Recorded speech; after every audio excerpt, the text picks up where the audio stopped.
วัสดีค่ะวันนี้เราอยู่ที่สถานีรถไฟหนองคายนะคะจะมาแนะนำเส้นทางไปโรงแรมของเรากันค่ะ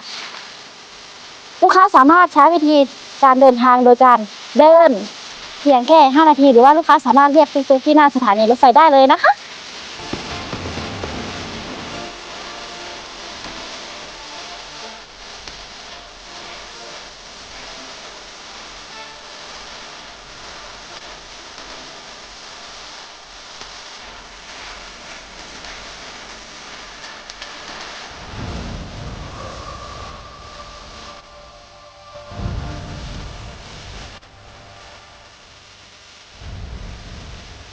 ถึงแล้วนะคะโรงแรมพาร์คแอนด์พูลเราไปเช็คอินกันเลยค่ะ